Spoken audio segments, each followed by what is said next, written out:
Eu acho que ressignificar a vida era algo que a gente devia fazer sempre, né? Assim, ver se a gente está indo no caminho certo e ver o que a gente está deixando pelo meio do caminho. Porque tem uma coisa que acontece com o ser humano, nós somos os únicos animais que temos uma noção exata de que vamos morrer, né? Que a gente tem uma data, a gente sabe a data de chegada, mas a gente não sabe a data de saída.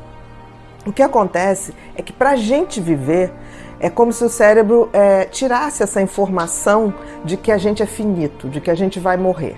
É por isso que a gente vive não pensando na morte. E a gente vai fazendo projetos, a gente faz projetos para meses, para anos, para uma vida inteira.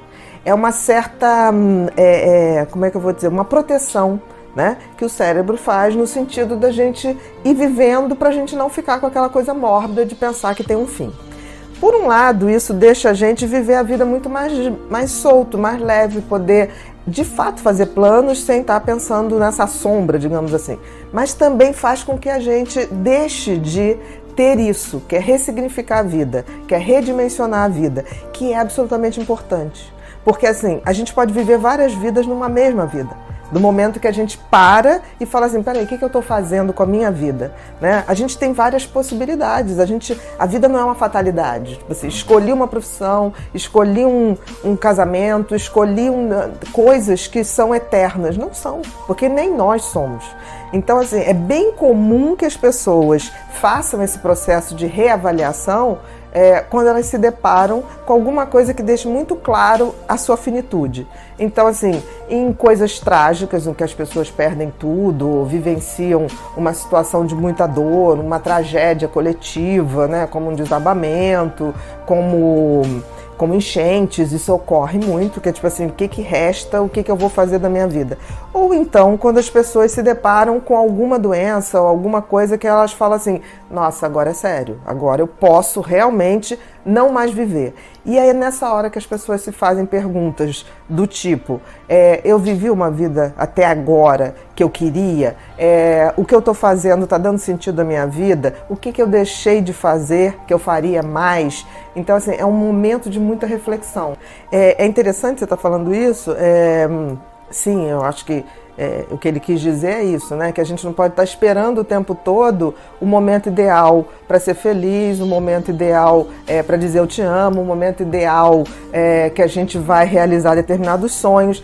A vida não para, ela é aqui o tempo todo. Eu acho interessante que tem pessoas que falam assim, quando eu me deparo com uma situação ruim, eu queria parar o tempo. Ou quero minha vida de volta. Ninguém nunca roubou sua vida está aqui o tempo todo. Então, assim, a gente tem que ver o que a gente vai fazer. Eu costumo dizer que a gente tem que viver nossa vida como se a gente estivesse o tempo todo criando memórias para num futuro eu poder falar assim, valeu a pena, eu olhar para trás e valeu a pena. E criar memórias passa por você levar um dia a dia. Com carinho, com amor, com bom humor, dar esse tom de olhar para uma cena, por exemplo, que a gente está fazendo agora aqui, e falar assim, eu vou lembrar disso daqui a 10 anos, daqui a um ano, daqui a uma semana, e vou dizer, valeu a pena estar no feriado, trabalhando e fazendo o que a gente gosta. Então, talvez a grande mensagem de redirecionar a vida, ou redimensionar, ressignificar, seja isso, a gente poder tá criando memórias boas. Ou para quando a gente ficar bem velhinho, ou para quando a gente se for. Porque quando a gente se for, que a gente deixe boas memórias. Eu costumo dizer o seguinte, há pouco tempo me aconteceu uma coisa muito curiosa, quer dizer, está acontecendo. Eu tive uma alteração no exame de sangue relativo a um órgão chamado pâncreas no organismo, e aí começa a pesquisar, isso começou em dezembro, começa a fazer pesquisa, e o que tem, o que não tem. E aí chegou um momento que o médico, muito, muito bacana, chegou para mim, Bia, está na hora da gente fazer exames mais elaborados, porque a gente não está conseguindo descobrir exatamente o que é isso. Me pediu um PET scan. Um PET scan é um exame que você mapeia o corpo inteiro para você ver se detecta células cancerígenas. Falei, ok, pô, vamos lá, vamos pedir. E aí marquei o exame, fui no exame, e cheguei lá, tinha uma sala de espera com mulheres, a gente com aquele roupão, no dia que eu fui só tinha mulheres. E aí uma olhou para mim e falou assim, o seu câncer é o quê? Eu falei, olha, eu não sei ainda, né? Nós estamos aqui pesquisando. E aí ela falou assim, você tem uma carinha de câncer de mama. Eu falei, olha, eu tenho prótese de mama, mas eu tô achando que não é isso não. Eu vim aqui porque é alguma coisa no pâncreas. Aí ela, não, mas olha só, já fica com o nosso telefone, que nós temos um grupo de acolhimento, parará, parará. É claro que tomado o primeiro susto, eu falei assim, por que não ir nesse grupo, né? Seja o que for, por que não participar disso? Eu achei aquilo bacana e fui no grupo e aí cheguei lá, fiquei muito fascinada porque assim, ali estava se discutindo, por exemplo, se a gente morresse semana que vem, o que teria de importante na vida de vocês hoje? Os problemas que você tem hoje seriam realmente problemas? Então, assim, foi uma grande aula do que é ressignificar a vida. E foi tão interessante que o grupo, tem um grupo mais, que está há mais tempo, falou uma coisa assim, olha, as pessoas, quando estão muito próximo da morte, elas mostram alguns arrependimentos. E isso era um estudo que elas já tinham.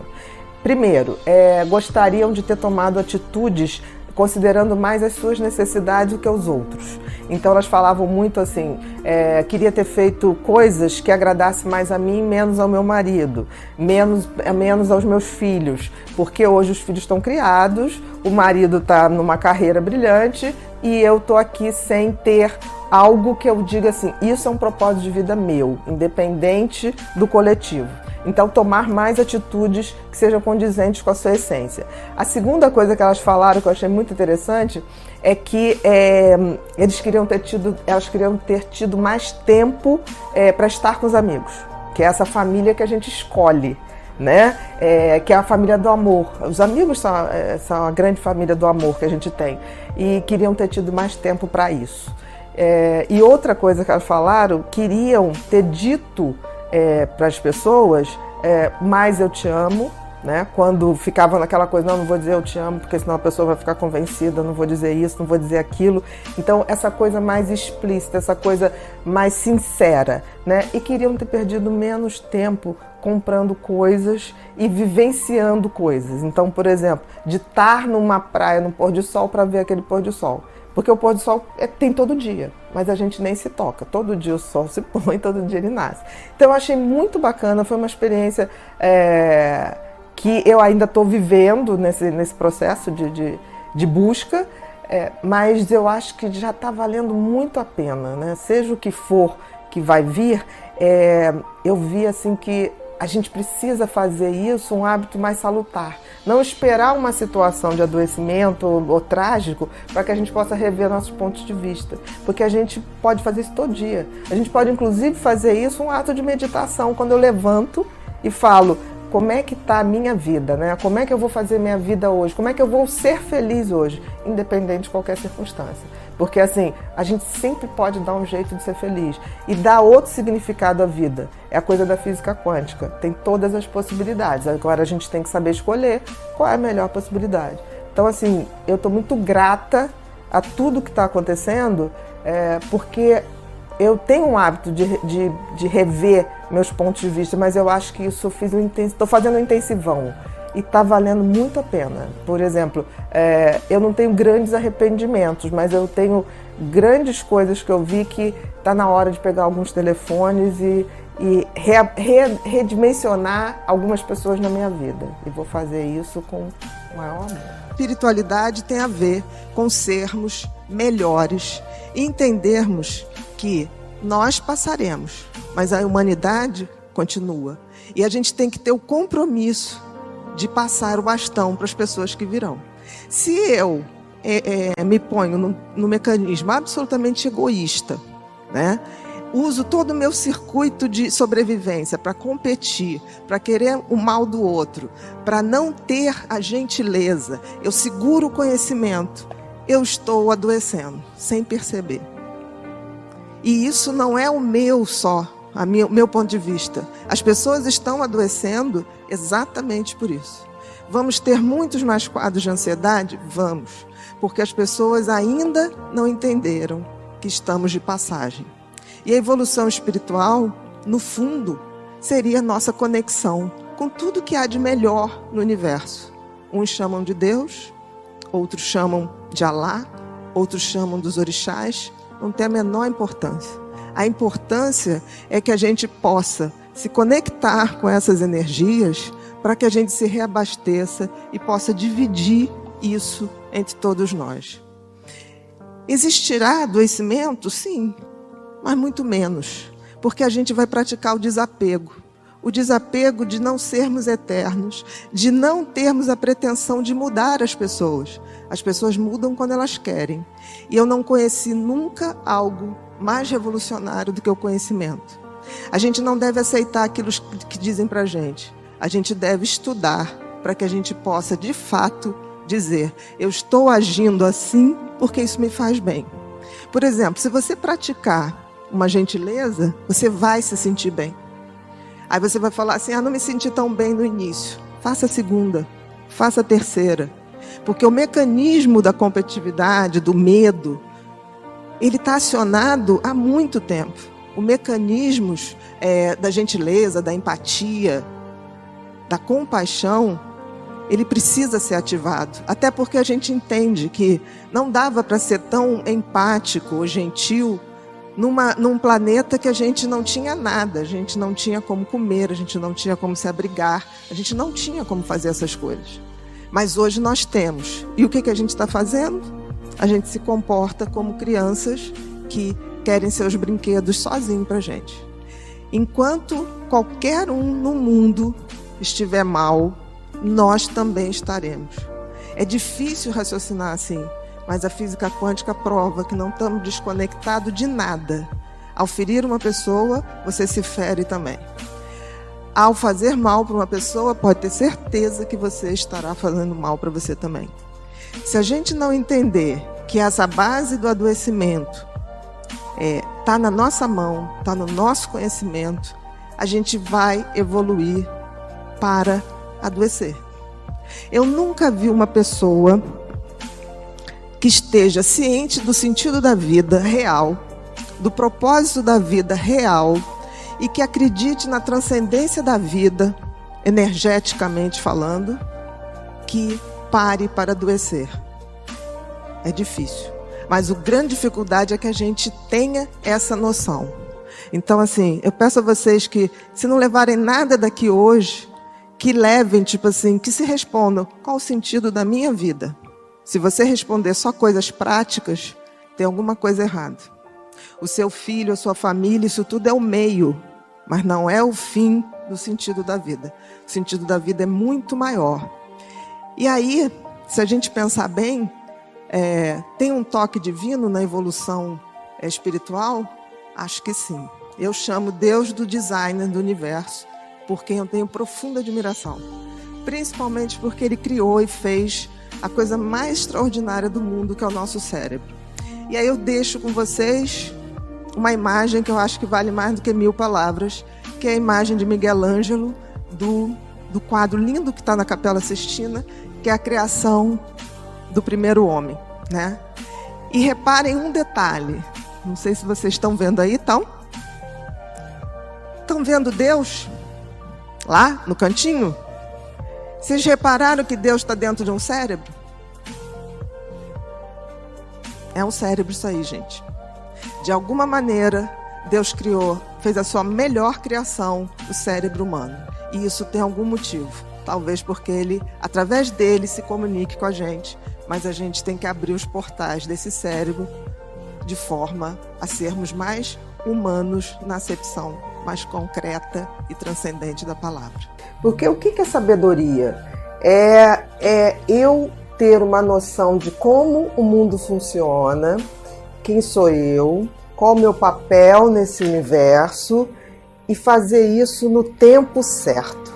Eu sempre digo que um sábio sabe a potência do tempo, porque tem coisas que levam tempo para acontecer. A maioria, eu diria que as coisas boas levam tempo, as coisas ruins são rápidas, né? Então, assim, não existe essa coisa imediata que hoje está todo mundo tão viciado em likes, em drogas, em festas, como se o mundo fosse acabar amanhã. O mundo acaba para quem acaba, né? A verdade é essa. O que não pode ocorrer é a gente transformar a nossa vida, que é curta, em algo pequeno ou medíocre. Isso não tem a ver. Então, sabedoria, eu diria que é você ter a capacidade de entender o seu papel, o papel do ser humano no universo. E qual o papel do ser humano no universo? É agregar à sua vivência valores, virtudes. Que é virtude? É você praticar os valores. Porque tem muita gente que fala de valores, mas não pratica nada. E sabedoria? A sabedoria que vai me dar o entendimento do meu tempo, das coisas que precisam amadurecer, daquilo que eu não posso fazer hoje, o que eu planto para colher amanhã. Então, a sabedoria vem com o tempo, eu não tenho dúvida. A juventude, ela é anti-sabedoria. A juventude, ela tem uma impulsividade, ela tem uma energia, ela tem um querer, uma pulsão de vida que muitas vezes ela não para analisar. Então eu vejo hoje uma geração mais nova sem um pingo de sabedoria, apesar de terem muito conhecimento técnico. Eu nunca vi uma geração com tanto conhecimento tecnológico, mas nunca vi uma geração com tão pouca sabedoria. Então você vê que tudo é rápido, os amores são líquidos, as verdades são líquidas, tudo passa, é muito rápido, o tempo todo. Então, eu diria que sabedoria é uma das melhores coisas do mundo. Aquele filósofo maravilhoso, Zygmunt Bauman, tempos líquidos, amores líquidos, né? Nós estamos vivendo tempos onde as pessoas são descartáveis, né? As pessoas desmancham um relacionamento por WhatsApp, né? Não é nem mais uma ligação, é por WhatsApp. Então, assim, isso me deixa um pouco triste, porque nós estamos perdendo essa essência humana, que é de ter e valorizar valores, praticar esses valores e ter a sabedoria para saber a hora de praticar esses valores, a hora que eu escolho os meus valores, porque não tenha dúvida, é isso que eu estou falando. A vida acaba porque acaba. E eu costumo dizer o seguinte, a gente morre... não se transforma numa outra pessoa. A pessoa que morreu é a pessoa que viveu. Eu costumo dizer que eu quero, quando a morte chegue, me encontre fazendo esse passo a passo, né? Dos valores, virtude, sabedoria, porque a gente é eterno, a gente continua. Então, essa coisa tipo assim, morreu, virou santo, ou morreu, virou demônio, não existe, né? A vida é um contínuo, material e não material. Então, eu acho que quando a gente adquire sabedoria, que é o conhecimento a favor da evolução, aí a gente está chegando num ponto bom. Mar calmo não faz bons pescadores, né? Não existe evolução em zona de conforto. Então, assim, relacionamentos difíceis vão treinar o coração, exercícios difíceis vão treinar o corpo, tudo que é difícil a gente enfrenta, treina no fundo vai treinar o espírito da gente, né? Não é só a mente, não é só o corpo, é o espírito. E eu acho que a sabedoria vem do espírito, definitivamente.